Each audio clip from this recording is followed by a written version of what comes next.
Thalassery Islamic centre സേവന കേന്ദ്രത്തിന്റെ നേതൃത്വത്തിൽ പ്രവർത്തിക്കുന്ന പാലിയേറ്റീവ് ഹോം കെയർ രണ്ടാം ബാച്ചിലെ 51 വളണ്ടിയേഴ്സിന് സർട്ടിഫിക്കറ്റുകൾ വിതരണം ചെയ്തു. IMA Thalassery chapter president doctor Nadeem Abootty ഉദ്ഘാടനം ചെയ്തു.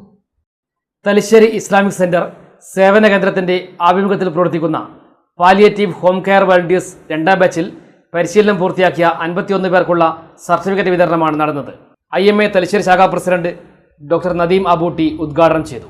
Indian association of palliative care സംസ്ഥാന secretary Sunil Mangattidam, Jamaate Islami Thalassery area convener Safariya Shamsuddin എന്നിവർ സർട്ടിഫിക്കറ്റുകൾ വിതരണം ചെയ്തു. സേവന കേന്ദ്രം ഡയറക്ടർ NC മുഹമ്മദ് ബഷീർ അധ്യക്ഷനായി. Senior doctor COT Musthafa, MP Abdul Rahim, ACM Basheer, KM Ashwaq തുടങ്ങിയവർ ആശംസാ പ്രസംഗം നടത്തി. MCM ഷംസുദ്ദീൻ സ്വാഗതവും palliative home care convener NK Arshad നന്ദിയും പറഞ്ഞു. സാമൂഹികമായിട്ട് നമുക്ക് അവസരങ്ങൾ കിട്ടുമ്പോഴേ ഒരു പക്ഷേ അതിലേക്കൊക്കെ നമ്മൾ എത്തി നോക്കിയുള്ളൂ. നമ്മുടെയൊക്കെ തിരക്കിനിടയിൽ ഇതുപോലുള്ള നന്മ പ്രവർത്തനങ്ങൾ ധാരാളം നമ്മൾ ചെയ്യുന്നുണ്ടെങ്കിൽ പോലും അതിന് നമ്മൾ കുറച്ചുകൂടി ഫോക്കസ്ഡ് ആയിട്ട് ഒരു കാര്യം ചെയ്യുമ്പോൾ നമുക്കത് ഉണ്ടാക്കുന്ന ഒരു പോസിറ്റീവായിട്ടുള്ള ഗുണങ്ങൾ ധാരാളമായിരിക്കും. നമ്മുടെ രോഗികളൊക്കെ വരുമ്പോൾ പല ആളുകൾക്കും എല്ലാ അസുഖങ്ങൾക്കും ഒരു മാനസിക തലങ്ങളുണ്ടെന്ന് പറയുന്ന പോലെ പല അസുഖങ്ങൾക്കും ശാരീരികമായിട്ടുള്ള അസുഖങ്ങൾക്ക് പോലും മാനസികമായിട്ടുള്ള ഒരു ബാക്ക്ഗ്രൗണ്ട് ഉണ്ടാവും. അതിനെ മാറ്റാൻ വേണ്ടിയിട്ട് ആളുകൾ ചോദിക്കുക ഞാനെന്താ ചെയ്യാന്നില്ല.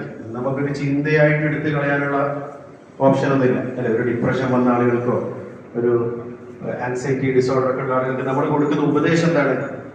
നിങ്ങൾ വേറെന്തെങ്കിലും കാര്യങ്ങൾ നിങ്ങൾക്ക് താല്പര്യമുള്ള ഒരു കാര്യത്തിൽ ഇടപെടുക എന്നുള്ളതാണ്. അതിലൂടെ നമ്മുടെ ചിന്ത കൂടുതൽ പോസിറ്റീവായിട്ടുള്ള ചിന്തയും നമ്മുടെ തലച്ചോറിൽ നമുക്ക് ഉന്മേഷം നൽകുന്ന ഹോർമോണൊക്കെ ഉണ്ട്, സെറട്ടോണിൻ, ഡോപാമിൻ എന്നൊക്കെ പറയും. ഇതൊക്കെ കൂടുതൽ ഉൽപ്പാദിപ്പിക്കാൻ നമുക്ക് ഇഷ്ടമുള്ള ഒരു കാര്യം ചെയ്യുക എന്നുള്ളത് എപ്പോഴും വളരെ മികച്ച പ്രവൃത്തിയും സമൂഹത്തിന് ഗുണം ചെയ്യുന്നതിന് പുറമെ നമുക്ക് തന്നെ ഗുണം ചെയ്യുന്ന ഒരു പ്രധാന കാര്യമാണ്. അങ്ങനെയുള്ള ഒരു പ്രവർത്തനത്തിലാണ് നിങ്ങൾ എല്ലാവരും ഏർപ്പെട്ടിരിക്കുന്നത് അല്ലെ. നമുക്ക് ഇതിപ്പോ സമൂഹത്തിന് ചെയ്യുന്ന ഗുണങ്ങളൊക്കെയാണ് ഇവിടെ പ്രതിപാദിച്ചത്. നിങ്ങൾക്ക് ഓരോരുത്തർക്കും ഈ മേഖലയിൽ പ്രവർത്തിക്കുന്നതിലൂടെ നിങ്ങൾക്ക് ഉണ്ടാവുന്ന ഒരു പോസിറ്റീവ് ഇമ്പാക്ട് വളരെ വലുതായി.